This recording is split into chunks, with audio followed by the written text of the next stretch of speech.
Up here. Today we're going to talk about a new concept called the definite integral.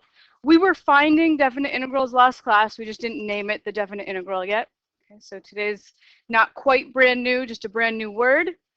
Next class, I will give you the last project of the semester, and it is just a soliciting your feedback project.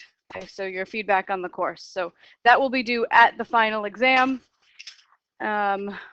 Monday, I'll give you the last take-home quiz of the semester. That'll be on the sections from chapter 5, or 5.1 to 5.3 anyway. And that will be due on the 16th. Final exam is the 21st from 8 a.m. to 10 a.m. in this classroom.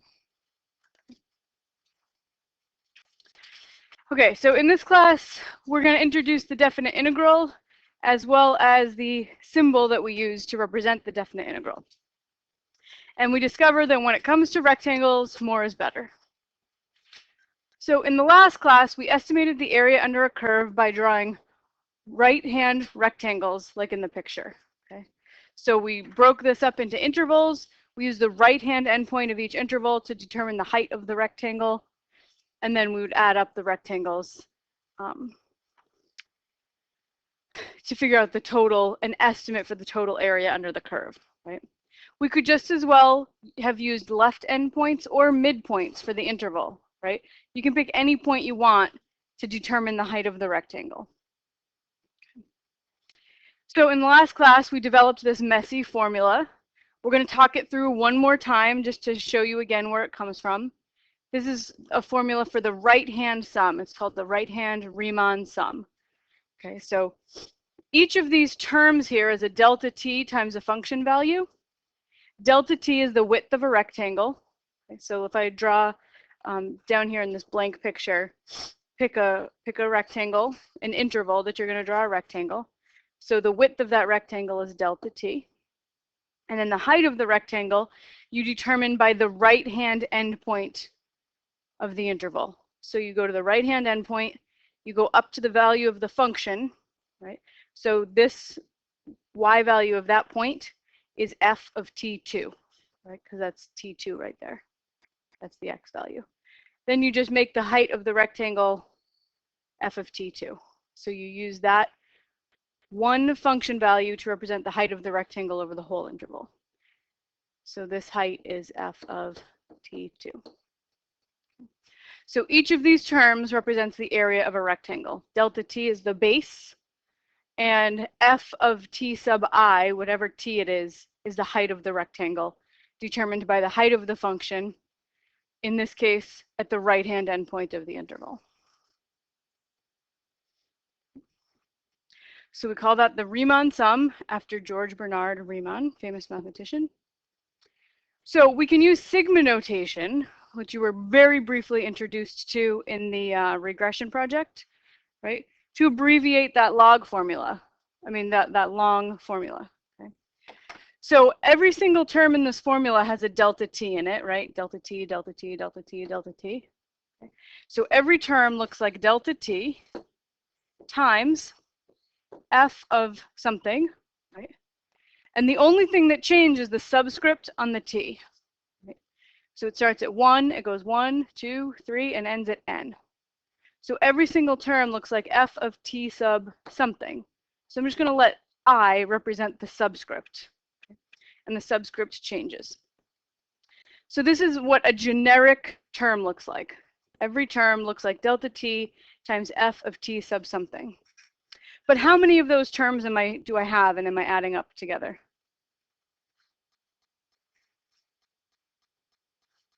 N, yeah. So I'm starting at 1. The very first term has a t sub 1, and the very last term has a t sub n. So I use this notation. Sigma, which stands for sum, means add all the terms that look like this together, starting with I equals 1 and finishing with n. So that's the sigma notation for this. It's just a shorthand way of writing it, because every single term looks the same. Why write it, 5 or 6 times when you can just write it once? Yes, typically in a real example, if you're estimating the area under a curve, n would be a number. Yeah, like in the picture above, what would n be in this picture? 4, because there's 4 rectangles. Yeah.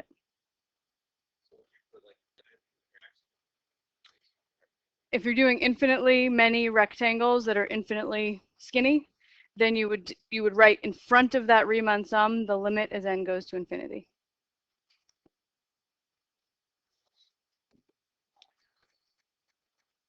All right, so that's what we're going to do next, right? We're going to say, if you want to get better and better approximations for the area under the curve, use more and more rectangles, right? Break your interval into smaller and smaller intervals. Break your A to B interval into smaller and smaller intervals. So here I've used 1, 2, 3, 4, 5 intervals, 5 rectangles. And then I think I double it. This might be 10. 1, 2, 3, 4, 5, 6, 7, 8, 9, 10. Yeah, 10. So when I doubled it, when I went from 5 rectangles to 10 rectangles, it looks like a much better estimate, right?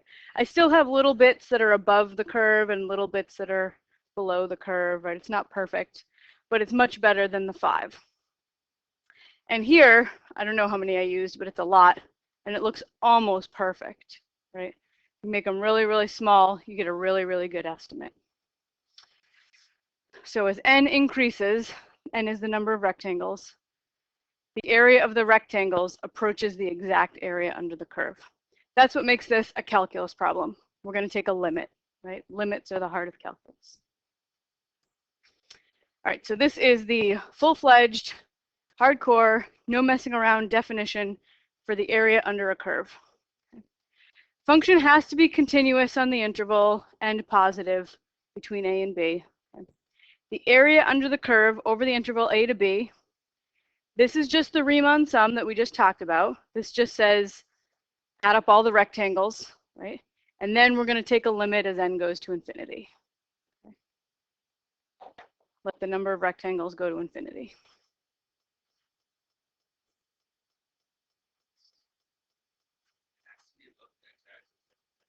Yeah, for now, yeah. So this formula isn't something you need to memorize. Calculating the area under a curve is something we're going to do many times. So we're going to use some new notation to avoid having to write this long thing, right? We're going to try to avoid writing that whole long thing. So we're going to invent some new notation that just means that. That's a little bit shorter to write. Okay, so new notation is super important in any future calculus classes you take. It is an elongated S. Okay, so it's this elongated S. A to B are called the limits of integration. Right? It's just the interval that you're trying to find the area between. So you're trying to find the area under f of t between a and b. So we are just inventing a new notation, this thing, to represent this thing. So the elongated S is a notation that just means this part, okay? The limit of the sums. Okay? So the S means the limit of the sums. So think of the elongated S as representing the word sum, and we kind of elongated it because we're doing a limit, so it's like long. Yes, has to be as n approaches infinity. Yep. All right, and then the other parts that match up, right? In the limit definition, we had this f of t sub I delta t, right? And those were the areas of rectangles, because f of t sub I was the height of a rectangle, delta t was the width of the rectangle. In our new notation, we have f of t that represents the height of a rectangle. And then I had delta t over here, right? I have a delta t over here.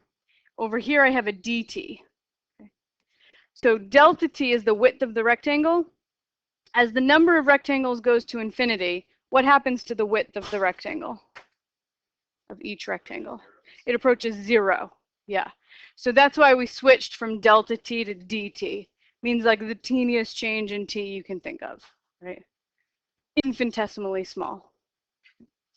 So all these terms match up, right, to each other, and it will be hard to remember, and I'm sure that I will remind you many times in Calc 2 why there's a dt there, okay?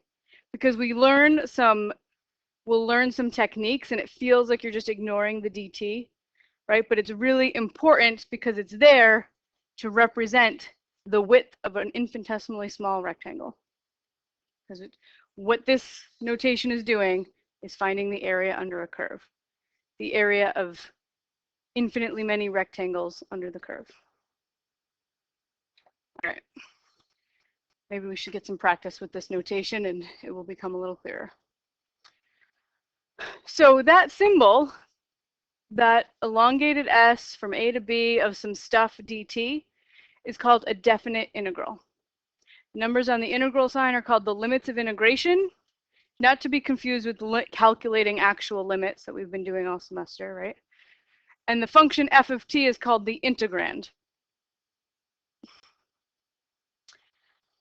Okay, so today's activity is a little short, and the activity from our next class is long, so work through the activity below, and we're going to come back together to start next class's material when there's about 30 minutes left in class. Okay, so this section is probably the most important section of Chapter 5, and we will use it so much in Calc 2, okay? Everything in here. So this is called the fundamental theorem of calculus that we're going to talk about. And we're going to look at how to reconstruct a function from its derivative. Okay, so let's let f of t represent the value of a stock market investment t months after January of this year. So f prime of t represents the rate of change of the value of the investment. And what would its units be?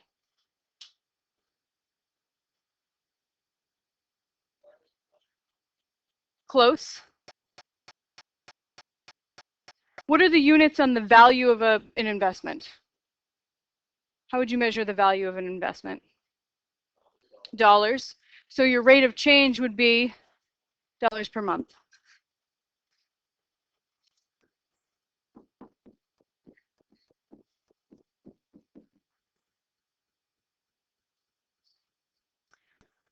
Okay, so I have a graph of f prime, right, that tells me how my value of my function is changing. And I want to fill in a table that calculates the actual value of my investment. Okay. So I'm telling you that in January, the investment was worth $100. In January, the investment was worth $100. Let's see if we can figure out how much it was worth in February. This graph tells me about how it changed, right? How it changed over January to February, right? Over this first month. What was the rate of change of my investment? And no, it's not zero. $20 per month, right?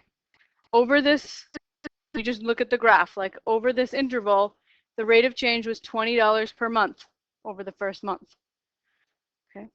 So if you look at the area of that rectangle, right? The units on the base is 1 month. My height is $20 per month. Months cancel, and you get $20. That $20 tells you how much your value of your account changed, right? If your account is changing by $20 per month and 1 month has passed, you have added $20 to your account. Okay, so how much money do I have in month 1 here? $120. Good. All right, what happens over the second month? Same thing, right? I was changing at $20 per month for another whole month. So that area means I add another $20 to my investment. So now I'm at $140. All right, what happens between month 2 and month 3 here? $15. Yeah. The area under this curve here is 15, right? Because this little square is 10, and then I have a triangle that's 5, $15 added to my account. So now I'm at 155. What happened between months 3 and 4? $5. I added $5. So now I'm at 160. All right, between months 4 and 5, what's happening here? Negative 15. Yeah. Now I'm below the x-axis, right? When a rate of change is negative, that means we're losing money, right? The value of the function is decreasing because the derivative is negative. Okay. Negative 10, yes, thank you. Yeah, because this is a triangle, its base is 1 and its height is 20. So yeah, it's a negative 10. Thanks. So I'm back down to 150. I lost $10 that month. Okay, between months 5 and 6, still losing money. How much money did I lose? Well, I need to look at the area of this. This is 10, then that's 20, and then this triangle is 1 by 20. Half of that is another 10. So 10, 20, I lost $30 between months 5 and 6. So I'm back down to 120. And then between months 6 and 7, how much did I lose? $40, so I'm down to $80.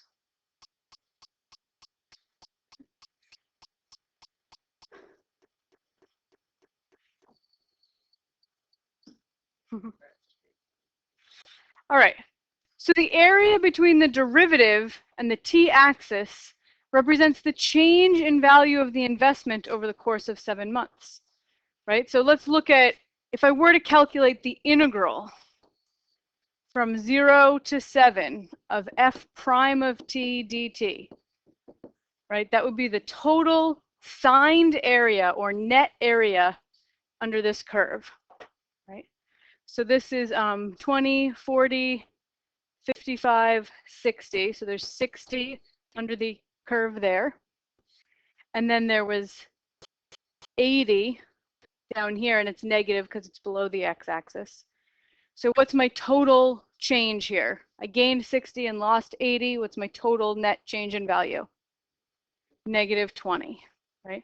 So my integral is negative 20, right? Total net loss of $20.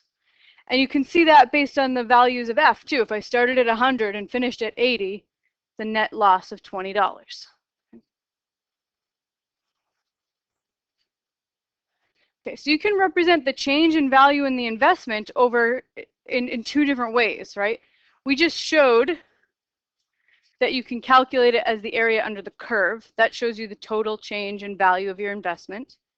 But you can also just subtract how much you started, how much you finished with, minus how much you started with, and that also shows you your net change, right? The change in value of your investment. So putting these 2 pieces of information together, we have what's called the fundamental theorem of calculus. Okay? Sounds pretty important, right? And it is, because it relates the idea of a derivative to the idea of a definite integral. They feel like different concepts, right? Derivative is slope of a tangent line. Definite integral is area under a curve. But they are related to each other in that the area under a derivative is the total change in the original function f.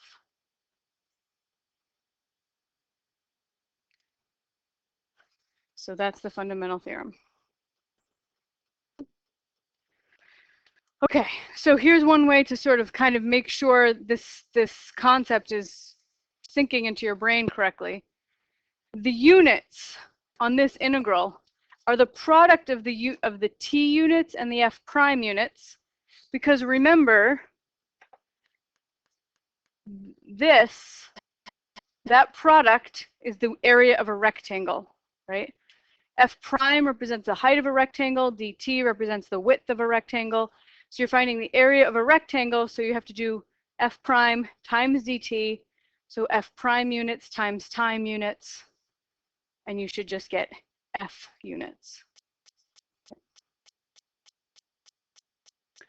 All right, so let's look at an example where we'll use the fundamental theorem here. The rate of flow of oil through a pipe is given by this function f prime. It's f prime because it's a rate of change. This is the rate of change of the oil, not the total amount of oil. So this is measured in gallons per minute at t minutes. How fast is the oil going through this pipe? So we're going to use technology to help us here. We want to find the total amount of oil that passes through the pipe in the first 20 minutes. So the total amount of oil, the total change in the original function, I can calculate by taking the integral from 0 to 20 minutes of f prime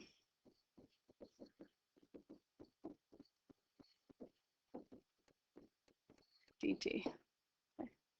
The dt is important because this means the units will come out to, your f prime units are gallons per minute. The units on dt, a small change in time, is minutes, right? So this is going to come out to total gallons. This integral is going to come out to total gallons, and that's what I want. How many gallons have gone through this pipe in 20 minutes?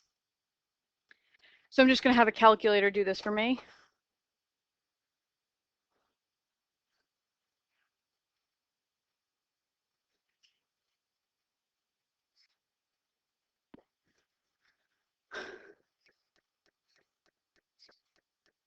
Math. Question? Okay. So I take the integral and I just got to type this formula in. So I have x times 2 plus sine x divided by 3 plus x. All right, I think that is good for parentheses. Then I put comma x, comma 0, comma 20. Okay, so this is going to tell me the area under the curve, the total change in the value of the function f, which measures how much oil has passed through. Did I mess up the parentheses? Okay, so I opened the integral, then I opened the numerator, opened the, I think I might be,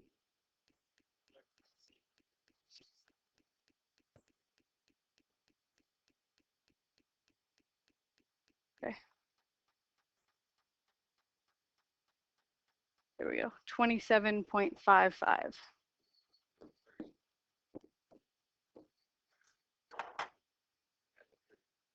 Everybody got 30? Oh, good. I'm in radians. You should be in radians. Anytime you're doing calculus, you should be in radians. Okay. Okay, good. So this is 27.55 gallons. Okay. So the takeaway is that the area under a derivative, the area under a rate of change gives you total change.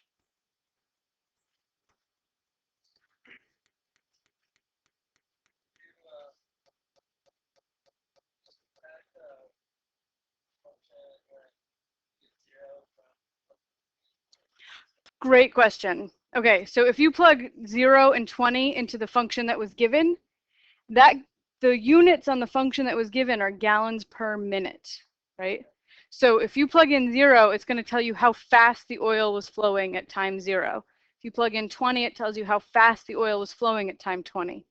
So it does not help you answer the question of how much oil, how many gallons total have gone through the pipe.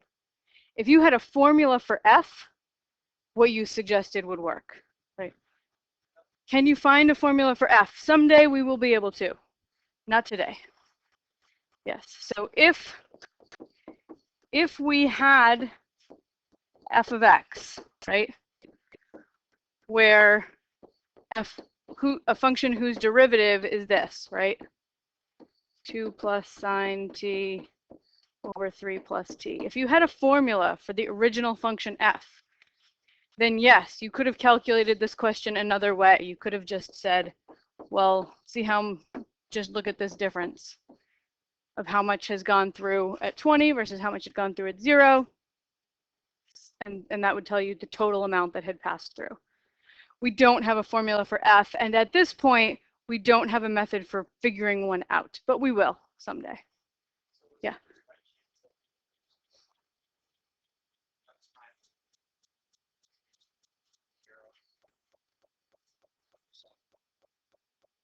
No, that was not just by chance. It will always come out the same. It will always come out the same. Yep. Is that calc 2 or the original function? Yeah, yeah. Yeah, this was an f prime, and I calculated the total change 2 different ways. One by looking at the area under the derivative function, gave me negative 20. And then also, because this function was all straight lines, I was able to find exact areas under the curve and rebuild values of f, right? So I was able to create this table and figure out the values of f at 0 and at 7. And I gave you the value at 0, right? So it wasn't like you built it all from scratch. I had to tell you where to start.